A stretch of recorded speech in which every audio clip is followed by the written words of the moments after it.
नमस्कार दोस्तों। आज सुनते हैं मुंशी प्रेमचंद के द्वारा लिखी कहानी जिसका नाम है शतरंज के खिलाड़ी। चलिए दोस्तों कहानी शुरू करते हैं। वाजिद अली शाह का समय था। लखनऊ विलासिता के रंग में डूबा हुआ था। छोटे बड़े अमीर गरीब सभी विलासिता में डूबे हुए थे। कोई नृत्य और गान की मजलिस सजाता था तो कोई अफीम की पीनक ही के मजे लेता था। जीवन के प्रत्येक विभाग में आमोद प्रमोद का प्राधान्य था। शासन विभाग में, साहित्य क्षेत्र में, सामाजिक व्यवस्था में, कला कौशल में और उद्योग धंधों में, आहार विहार में सर्वत्र विलासिता व्याप्त हो रही थी। कर्मचारी विषय वासना में, कविगण प्रेम और विरह के वर्णन में, कारीगर कलावत्तु और चिकन बनाने में, व्यवसायी सुर में, इत्र मिस्री और उपटन का रोजगार करने में लिप्त था। सभी की आंखों में विलासिता का मद छाया हुआ था। संसार में क्या हो रहा है इसकी किसी को खबर न थी। बटेर लड़ रहे हैं, तीतरों की लड़ाई के लिए पाली बधी जा रही है। कहीं चौरस बिछी हुई है, कहीं पौबारा का शोर मचा हुआ है, कहीं शतरंज का घोर संग्राम छिड़ा हुआ है। राजा से लेकर रंक तक इसी धुन में मस्त थे। यहाँ तक कि फकीरों को पैसे मिलते तो वे रोटियां न लेकर अफीम खाते या मदक पीते। शतरंज, ताश, गंजीफा खेलने में बुद्धि तीव्र होती है, विचार शक्ति का विकास होता है, पेचीदा मसलों को सुलझाने की आदत पड़ती है। यह दलील जोर के साथ पेश की जाती थी। इस संप्रदाय के लोगों से दुनिया अब भी खाली नहीं है। इसलिए अगर मिर्जा सज्जाद अली और मीर रोशन अली अपना अधिकांश समय बुद्धि तीव्र करने में व्यतीत करते थे तो किसी विचारशील पुरुष को क्या आपत्ति हो सकती थी। दोनों के पास मौरूसी जागीरें थीं, जीविका की कोई चिंता न थी।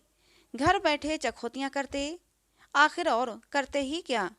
प्रातःकाल दोनों मित्र नाश्ता करके बिसात बिछाकर बैठ जाते, मोहरे सज जाते और लड़ाई के दाव पेच होने लगते थे।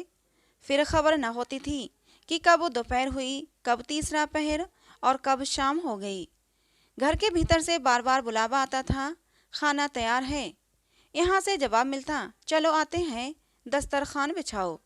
यहाँ तक कि बावर्ची विवश होकर कमरे में ही खाना रख जाता था और दोनों मित्र दोनों काम साथ साथ करते थे। मिर्जा सज्जाद अली के घर में कोई बड़ा बूढ़ा न था, इसलिए उन्हीं के दीवान खाने में बाजियाँ होती थीं। मगर यह बात न थी कि मिर्जा के घर के और लोग उसके व्यवहार से खुश हों।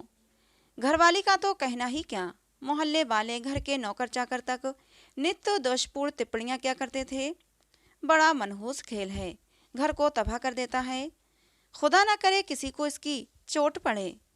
दीन दुनिया किसी काम का भी नहीं रहता, ना घर का ना घाट का। बुरा रोग है। यहाँ तक कि मिर्जा की बेगम इससे इतना द्वेष रखती थीं कि अफसर खोज खोज कर पति को लताड़ती थीं, पर उन्हें इसका अवसर मुश्किल से मिलता था।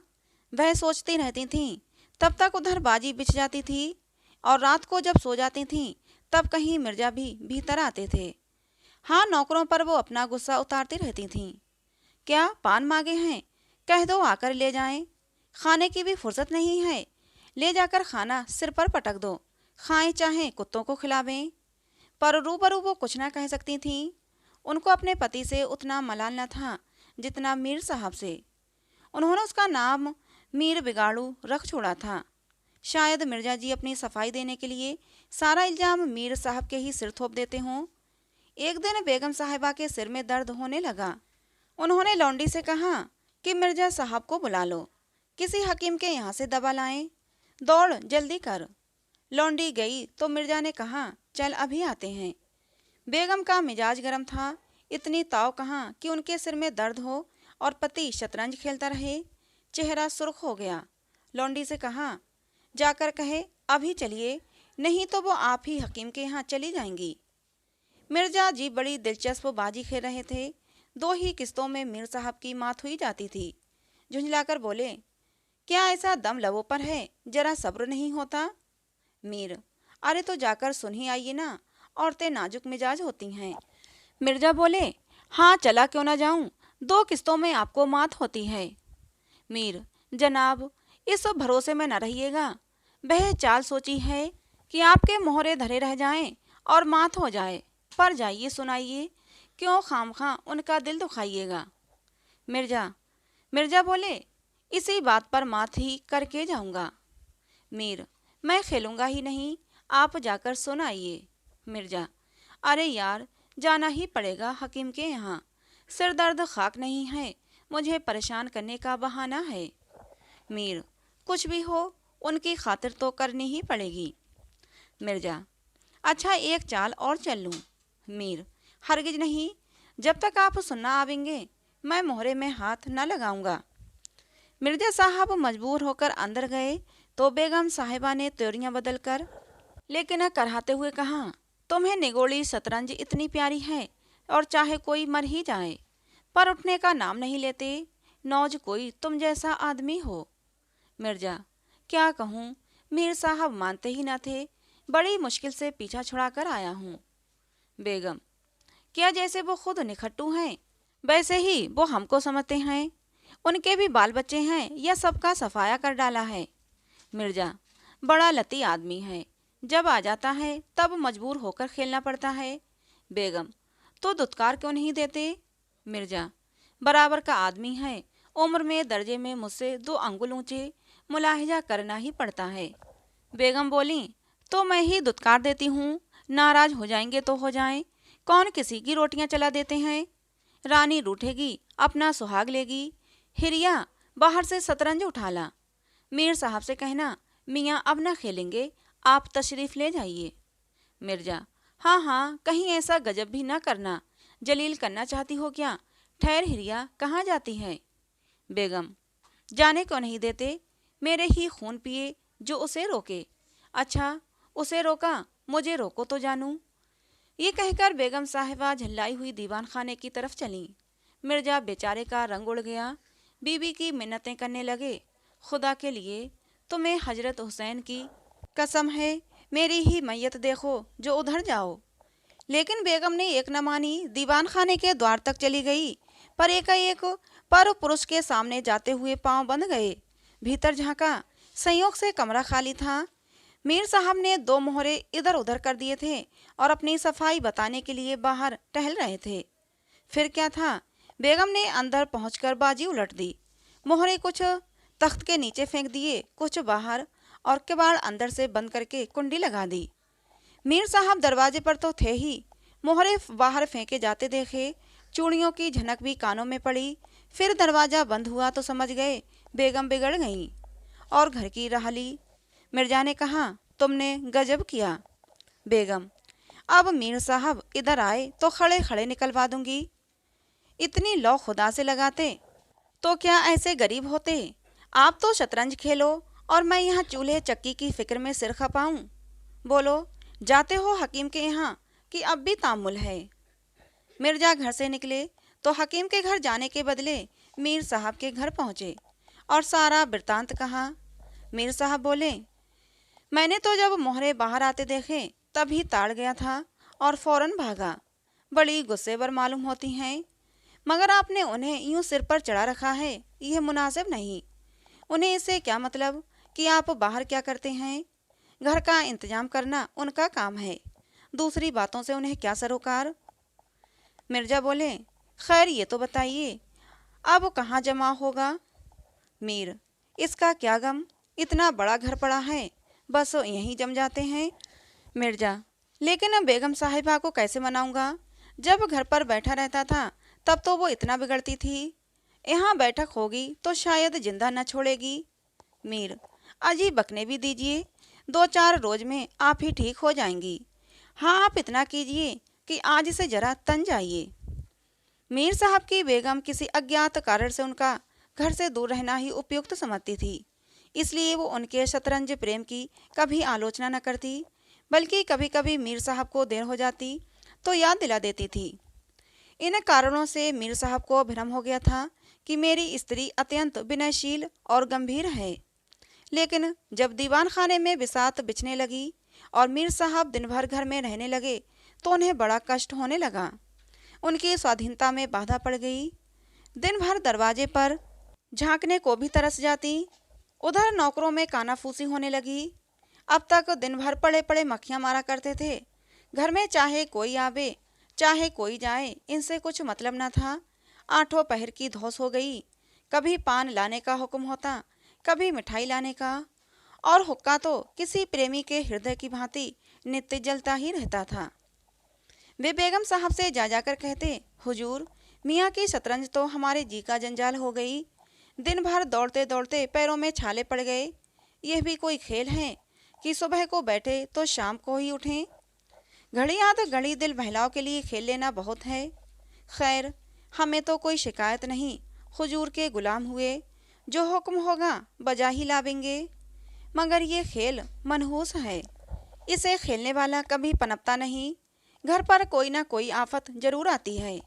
यहाँ तक कि एक के पीछे मोहल्ले के मोहल्ले तबाह होते देखे हैं। सारे मोहल्ले में यही चर्चा होती रहती है। हुजूर का नमक खाते हैं, अपने आका की बुराई सुन सुनकर रंज होता है, मगर क्या करें। इस पर बेगम साहिबा कहती, मैं तो खुद इसको पसंद नहीं करती, पर वो किसी की सुनते ही नहीं, क्या किया जाए। मोहल्ले में भी दो चार पुराने जमाने के लोग थे। वे आपस में भांति भांति के अमंगल की कल्पनाएं करने लगे। अब खैरियत नहीं। जब हमारे रईसों का ये हाल है तो मुल्क का तो खुदा ही हाफिज। यह बादशाहत शतरंज के हाथों तबाह होगी, आसार बुरे हैं। राज्य में हाहाकार मचा हुआ था। प्रजा दिन दहाड़े लूटी जाती थी, कोई फरियाद सुनने वाला न था। देहातों की सारी दौलत तो लखनऊ में खिंची चली आती थी, और वो वेश्याओं में, भाड़ों में और बिलासता के अन्य अंगों की पूर्ति में उड़ जाती थी। अंग्रेजी कंपनी का ऋण दिनों दिन बढ़ता जाता था। कमली दिन दिन भीग कर भारी होती जाती थी। सुव्यवस्था न होने के कारण वार्षिक कर भी न वसूल होता था। रेजिडेंट बार बार चेतावनी देता था, पर यहाँ लोग बिलासता के नशे में चूर थे। किसी के कान में जूं न रेंगती थी। खैर, मीर साहब के दीवान खाने में शतरंज होते महीने गुजर गए। नए नए नक्शे हल किए जाते और नए नए बनाए जाते। नित नई बिहू रचना होती। कभी कभी खेलते खेलते भीड़ हो जाती, तू मैं तक की नौबत आ जाती, पर शीघ्र ही दोनों में मेल भी हो जाता। कभी कभी ऐसा भी होता कि बाजी उठा दी जाती। मिर्जा जी रूठकर अपने घर में जा बैठते, पर रात भर की निद्रा के साथ सारा मनोमालिन्य शांत हो जाता था। प्रातःकाल दोनों मित्र दीवान खाने में आ पहुंचते थे। एक दिन दोनों मित्र बैठे शतरंज की दलदल में गोते लगा रहे थे। कितने में घोड़े पर सवार एक बादशाही फौज का अफसर मीर साहब का नाम पूछता हुआ आ पहुंचा। मीर साहब के होश उड़ गए। ये क्या बला सिर पर आई? ये तलबी किस लिए हुई? अब खैरियत नजर नहीं आती। घर के दरवाजे बंद कर लिए। नौकर से बोले, कह दो घर में नहीं है। सवार, घर में नहीं तो कहाँ है? नौकर, ये मैं नहीं जानता, बताइए क्या काम है? सवार बोला, काम तुझे क्या बतलाऊं, हुजूर से तलबी है। शायद फौज के लिए कुछ सिपाही मांगे गए हैं। जागीरदार है कि दिन लगी, मोर्चे पर जाना पड़ेगा तो आटे दाल का भाव मालूम हो जाएगा। नौकर, अच्छा तो जाइए, कह दिया जाएगा। सवार, कहने की बात नहीं, कल मैं खुद आऊँगा, साथ ले जाने का हुक्म हुआ है। सवार चला गया। मीर साहब की आत्मा कांप उठी। मिर्जा जी से बोले, कहिए जनाब, अब क्या होगा? मिर्जा, बड़ी मुसीबत है वे, कहीं मेरी भी तलबी ना हो। मीर, कमबख्त कल आने को कह गया है। मिर्जा, आफत है और क्या, कहीं मोर्चे पर जाना पड़ा तो बेमौत मरे। मीर, बस यही एक तदबीर है कि घर पर मिले ही नहीं। कल से गोमती पर कहीं वीराने में नक्शा जमे, वहाँ किसे खबर होगी? हजरत आकर लौट जाएंगे। मिर्जा, वल्लाह आपको खूब सूझी, इसके सिवा और कोई तदबीर नहीं है। इधर मीर साहब की बेगम उस सवार से कह रही थी, तुमने खूब धीरता बताई। उसने जवाब दिया, ऐसे गवादियों को तो चुटकी पर नचाता हूँ। इनकी सारी अक्ल तो शतरंजे ने चर ली, अब भूल कर भी घर पर ना रहेंगे। दूसरे दिन से दोनों मित्र मुंह अंधेरे घर से निकल खड़े होते। बगल में एक छोटी सी दरी दबाए, डिब्बे में गिलोरियां भरे गोमती पार कर एक पुरानी वीरान मस्जिद में चले जाते, जिसे शायद नवाब आसफुद्दौला ने बनवाया था। रास्ते में तमाकू, चिलम और मदुरिया ले लेते थे और मस्जिद में पहुंच दरी बिछा हुक्का भर शतरंज खेलने बैठ जाते। फिर इसके बाद उन्हें दीन दुनिया की कोई फिक्र न रहती थी। किस्त, शह आदि दो एक शब्दों के सिवा मुंह से और कोई वाक्य नहीं निकलता था। कोई योगी भी समाधि में इतना एकाग्र न होता। दोपहर को जब भूख मालूम होती तो दोनों मित्र किसी नानवाई की दुकान पर जाकर खाना खा आते और एक चिलम हुक्का पीकर फिर संग्राम क्षेत्र में डट जाते। कभी कभी तो उन्हें भोजन का भी ख्याल न रहता था। इधर देश की राजनीतिक दशा भयंकर हलचल मचा रखी थी।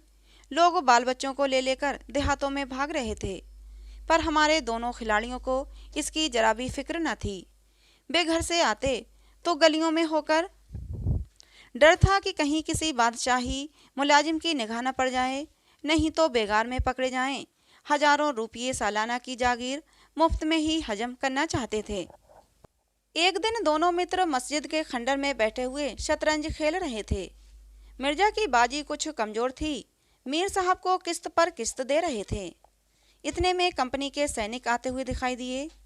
यह गोरों की फौज थी जो लखनऊ पर अधिकार जमाने के लिए आ रही थी। मीर साहब बोले, अंग्रेजी फौज आ रही है, खुदा खैर करे। मिर्जा, आने दीजिए, किस्त बचाइए, लो ये किस्त। मीर, तोर खाना भी है, कोई 5,000 आदमी होंगे, कैसे जवान हैं, लाल बंदरों से मुंह हैं, सूरत देखकर खौफ मालूम होता है। मिर्जा, जनाब हीले ना कीजिए, ये चकमे किसी और को दीजिएगा, ये किस्त। मीर साहब बोले, आप भी अजीब आदमी हैं, यहाँ तो शहर पर आफत आई हुई है और आपको किस्त की सूझी है। कुछ खबर है कि शहर घिर गया तो घर कैसे चलेंगे। मिर्जा, जब घर चलने का वक्त आएगा तो देखी जाएगी, यह किस्त बस अब की शह में मात है। फौज निकल गई। 10 बजे का समय था, फिर बाजी बिछ गई। मिर्जा बोले, आज खाने की कैसे ठहरेगी। मीर, अजी आज तो रोजा है, क्या आपको भूख ज़्यादा मालूम होती है। मिर्जा, जी नहीं, शहर में जाने क्या हो रहा है। मीर, शहर में कुछ ना हो रहा होगा, लोग खाना खा खा कर आराम से सो रहे होंगे। हुजूर नवाब साहब भी ऐशगाह में होंगे। दोनों सज्जन फिर जो खेलने बैठे तो 3 बज गए। अब की मिर्जा की बाजी कमजोर थी। 4 का गजर बज रहा था कि फौज की वापसी की आहट मिली। नवाब वाजिद अली शाह पकड़ लिए गए थे और सेना उन्हें किसी अज्ञात स्थान की ओर लिए जा रही थी। शहर में न कोई हलचल थी, न मारकाट, एक बूंद भी खून नहीं गिरा था। आज तक किसी स्वाधीन देश के राजा की पराजय इतनी शांति से इस तरह खून बहे बिना न हुई होगी। ये अहिंसा न थी जिस पर देवगढ़ प्रसन्न होते हैं, यह कायरपन था जिस पर बड़े से बड़े कायर आंसू बहाते हैं। अवध के विशाल देश का नवाब बंदी बना चला जाता था और लखनऊ ऐश की नींद में मस्त था। यह राजनीतिक अधःपतन की चरम सीमा थी। मिर्जा ने कहा, हुजूर नवाब को जालिमों ने कैद कर लिया है। मीर साहब बोले, अजी कर लिया होगा, यह लीजिए शह। मिर्जा, जनाब जरा ठहरिए, इस वक्त इधर तबीयत ठीक नहीं लगती। बेचारे नवाब साहब इस वक्त खून के आंसू रो रहे होंगे। मीर, रोया ही चाहे, पर ऐश वहाँ कहाँ नसीब होगा। ये लो किस्त। मिर्जा, किसी के दिन बराबर नहीं जाते, कितनी दर्दनाक हालत है। मीर, हाँ सो तो है ही, ये लो फिर किस्त। बस अब की किस्त में मात है, बच नहीं सकते। मिर्जा, खुदा की कसम आप बड़े बेदर्द हैं, इतना बड़ा हादसा देखकर भी आपको दुख नहीं होता। हाय गरीब वाजिद अली शाह। मीर साहब बोले, पहले अपने बादशाह को तो बचाइए, फिर नवाब का मातम कीजिएगा, ये किस्त और मात। लाना हाथ। बादशाह को लिए हुए सेना सामने से निकल गई। उनके जाते ही मिर्जा ने फिर बाजी बिछा ली। हार की चोट बुरी होती है। मीर ने कहा, आइए नवाब के मातम में मरसिया कह डालें। लेकिन मिर्जा की राजभक्ति अपनी हार के साथ लुप्त हो चुकी थी। वह हार का बदला चुकाने के लिए अधीर हो गए थे। शाम हो गई। खंडर में चमगादड़ों ने चीखना शुरू किया। अबाबीलें आकर अपने घोंसलों में चिपटी, पर दोनों खिलाड़ी डटे हुए थे, मानो दोनों खून के प्यासे सूरमा आपस में लड़ रहे हों। मिर्जा 3 बाजियां लगातार हार चुके थे। इस चौथी बाजी का भी रंग अच्छा ना था। वह बार बार जीतने का दृढ़ निश्चय कर संभल कर खेलते थे, लेकिन एक ना एक चाल ऐसी बेढफा पड़ती थी जिससे बाजी खराब हो जाती थी। हर बार हार के साथ प्रतिकार की भावना और उग्र होती जाती थी। उधर मीर साहब मारे उमंग के गजलें गाते थे, चुटकियां लेते थे, मानो कोई गुप्त धन पा गए हों। मिर्जा सुन सुनकर झुंझलाते और हार की झेप मिटाने के लिए उनकी दाद देते थे। ज्यों-ज्यों बाजी कमजोर पड़ती थी, धैर्य हाथ से निकलता जाता था। यहाँ तक कि वह बात बात पर झुंझलाने लगे, जनाब आप चाल न बदला कीजिए। ये क्या कि चाल चले और फिर उसे बदल दिया जाए। जो कुछ चलना है एक बार चल दीजिए। ये आप मोहरे पर ही क्यों हाथ रखे रहते हैं? मोहरे छोड़ दीजिए। जब तक आपको चाल न सूझे मोहरा छुइए ही नहीं। आप एक एक चाल को आधे आधे घंटे में क्यों चलते हैं? देखिए, इस बात की कोई सनद नहीं। जिसे एक चाल चलने में 5 मिनट से ज़्यादा लगे उसकी मात समझी जाए। फिर आपने चाल बदली, चुपके से मोहर वहीं रख दीजिए।